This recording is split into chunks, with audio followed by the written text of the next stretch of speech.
अस्सलामुअलैकुम। अब तक की अहम खबरों के साथ मैं हूं शहजाद खान और मैं हूं दरफ्शां बतूल। नजर डालते हैं अब तक की हेडलाइंस पर।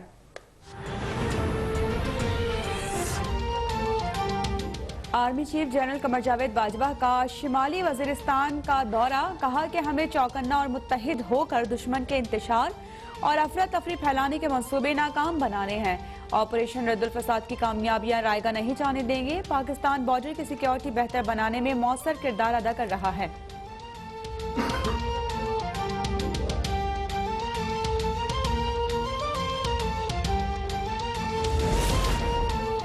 नवाज शरीफ की फौरी वापसी के लिए तमाम कानूनी जराए बरूए कार लाए जाएं। वज़ीर आज़म इमरान खान की हिदायत। हुकूमती तर्जुमानों के इजलास से खिताब में कहा, अदालतों को मतलूब अफराद को वतन वापस लाना हुकूमत की जिम्मेदारी है। अपोजिशन का फोकस शरीफों के मुकदमात से छुटकारा है, लेकिन हम ब्लैकमेल नहीं होंगे।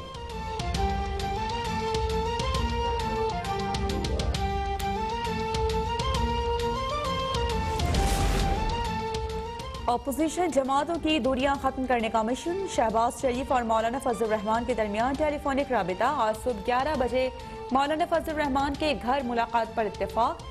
मुलाकात में हुकूमत मुखालिफ APC समेत दीगर अहम उमूर ज़ेरे गौर आएंगे।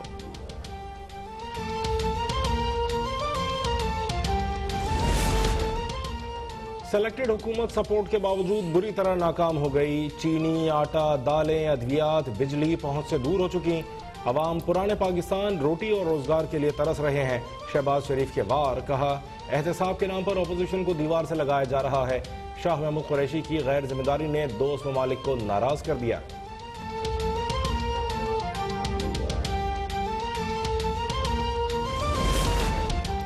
शहबाज शरीफ ने जिन मसाइल का जिक्र किया, उनके जिम्मेदार भी वो खुद ही हैं। ऑपोजिशन का एजेंडा सिर्फ माल बनाना और करप्शन बचाना है।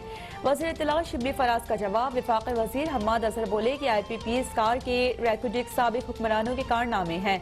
उन्होंने पाकिस्तान का नाम ग्रे लिस्ट में डलवाया।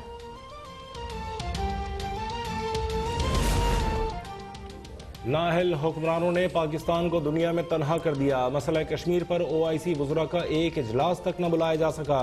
ख्वाजा आसिफ का मौक़िफ़। साद रफ़ीक बोले, रेलवे का पूरा निज़ाम तबाह हो गया। ML1 मंसूबे की फिजिबिलिटी हमने बनाई। एहसन इकबाल ने कहा, पाकिस्तान में मुआशी इनकलाब आया तो इन नाअहलों को हुकूमत दे दी गई। मिफ्ता इस्माइल का कहना है कि यह हुकूमत अब तक 12,000 अरब रुपए का कर्जा ले चुकी है।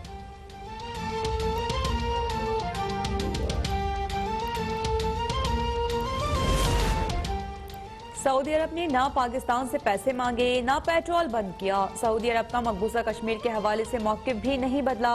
वज़ीर ख़ारिजा शाह महमूद कुरैशी ने प्रोपेगेंडे की कलई खोल दी। इसराइल को ना तस्लीम करने से मुतालिक पाकिस्तान का मौक़िफ़ वाज़ेह है। पाक चीन इत्तेहाद पर भारत खौफज़दा है।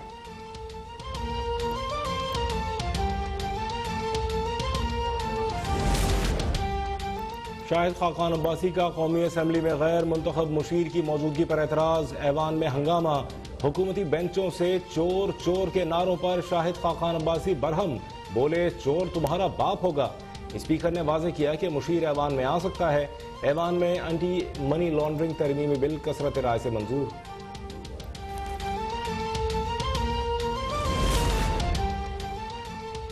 पैंतीस साल तक मुल्क को लूटने वाले वाजिबुल कत्ल है। वफाकी वज़ीर हवाबाजी गुलाम सरवर खान का मौक़िफ़। कहा कि इतना जुल्म हलाकू और चंगेज खान ने नहीं किया जितना नून लीग और पीपल्स पार्टी ने किया। महंगाई, चीनी और गंदम के बहरान में कारोबार माफिया का अहम किरदार है। सिंध में चीनी की स्मगलिंग और जखीरा अंदोजी की जाती है।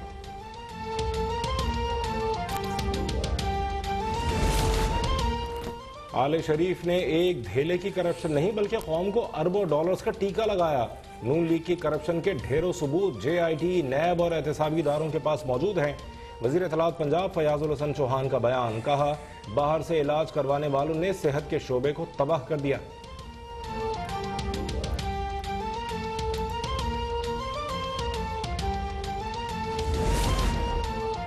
सिंध में जमीन की खरीदो फरोख्त पर आयद कैपिटल वैल्यू टैक्स खत्म करने का बिल सूबाई असम्बली से मुत्तफ़िक़ा तौर पर मंजूर।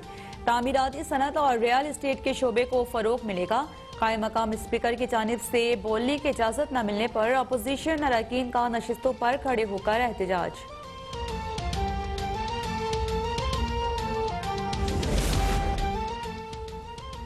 सिंध में मदारिस को तालीमी इदारों के तौर पर रजिस्टर्ड करने का फैसला। वजीर आला सिंध की सदारत में एपेक्स कमेटी का इजलास, सूबाई वज़रा, कोर कमांडर कराची और मुतालिका अफसरान की शिरकत। सिंध हाई कोर्ट ने स्ट्रीट क्राइम्स के केसेस की समाअत के लिए अलग जज मुकर्रर करने की दरख्वास्त करने पर भी इत्तफाक।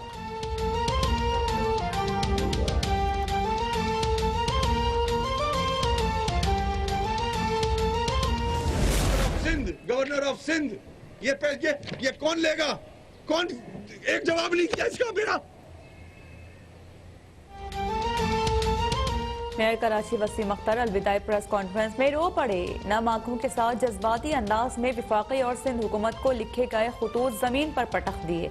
बोले, कराची की हालत जार लिखे गए एक खत का जवाब नहीं मिला। वज़ीर आला से ज्यादा मैंडेट मेरे पास है, लेकिन फिर भी इख्तियारात नहीं मिले।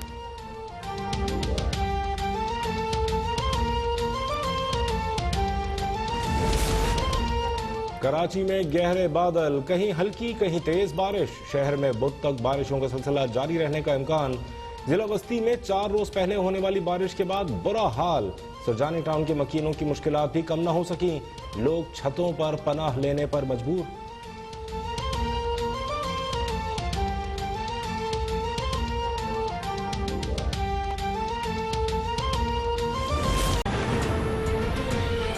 Welcome back. हेडलाइंस आपने देखी, शामिल करेंगे खबरों की तफसील। आर्मी चीफ जनरल खबर जावेद बाजवा ने शिमाली वजीरिस्तान में पाक अफगान बॉर्डर का दौरा किया।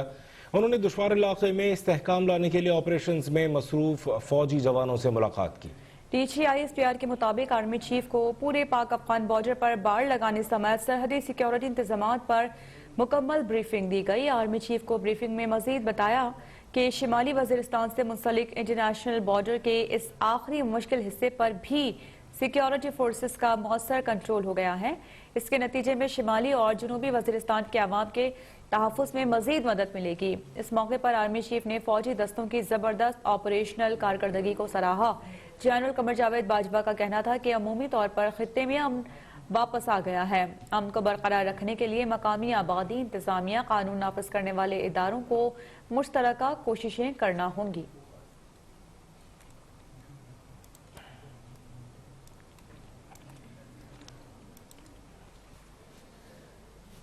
विफाकी वज़ीर इत्तलात शिबली फराज ने अपोजिशन को मुल्की निज़ाम की तबाही का जिम्मेदार करार दे दिया। उनका कहना था कि अपने मफादात के लिए मुस्लिम लीग नून ने तमाम इदारों को कमजोर किया।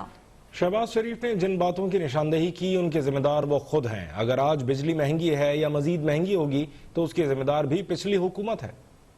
शहबाज शरीफ की प्रेस कॉन्फ्रेंस के बाद वजीर इत्तलात सेनेटर शिबली फराज की वजीर सनत हमाद अजहर के हमरा इस्लामाबाद में जवाबी प्रेस कॉन्फ्रेंस। बोले, अपोजिशन अपनी अहलियत का कोई जवाब पेश नहीं कर सकी। शहबाज शरीफ ने जिन बातों की निशानदेही की, उनके जिम्मेदार वो खुद हैं। अवाम ने अपोजिशन को रद्द कर दिया है। जितने भी ये मसाइल हैं, ये माजी की हुकूमतों की नाअहली से, उनकी करप्शन की वजह से आज मुल्क ऐसे हालत जगह पे खड़ा हुआ है कि जिसमें उसको बहुत बड़े बड़े चैलेंजेस का सामना है। शिबली फराज ने कहा कि अपोजिशन का 1 पॉइंट एजेंडा था कि जितना माल बना सकते हो बनाओ। अपने फायदे के लिए इन लोगों ने हर इदारे को इस्तेमाल किया। सेहत, तालीम और दीगर इदारों की तबाही के जिम्मेदार भी यही लोग हैं। मुल्की निजाम की तबाही की जिम्मेदार अपोजिशन ही है। इदारों का मफलूज होना हो, चाहे वो एक तालीम का निज़ाम, चाहे वो सेहत का निज़ाम हो,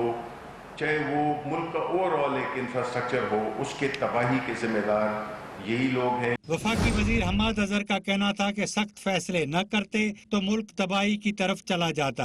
2 साल में 10 अरब डॉलर कर्ज वापस किया। पिछले दौर की लूटमार रोकने के लिए हमें सख्त फैसले करना पड़े। पहली बार तारीख में हर वजीर ने कारकर्दगी बयान की है। हमें सख्त फैसले करने पड़े। ना करते तो जो ये तबाही का मंजर छोड़ के गए थे, इससे भी बड़ी तबाही आ जानी थी अगर सख्त फैसले ना करते। इन्हें पता था कि जो आने वाली हुकूमत है उसको सख्त फैसले करने पड़ेंगे। यही वजह है कि इन्होंने पहले दिन से शोर मचाना शुरू कर दिया था। इनका ख्याल था कि हालात हम इतने खराब छोड़ के जा रहे हैं कि कोई आने वाला नहीं संभाल सकेगा। ये इनका ख्याल था। ये प्राइवेट मीटिंग्स में ये गुफ्तगू करते थे आपस में। वज़ीर इत्तलात शिबली फराज ने कहा कि अपोजिशन की बातों से लगता है कि वो किसी और मुल्क में रहते थे। अशराफिया के नुमाइंदे हमें ताने दे रहे थे। IPPs के साथ मुआहदे उनके दौर में हुए और इसी वजह से बिजली महंगी हुई।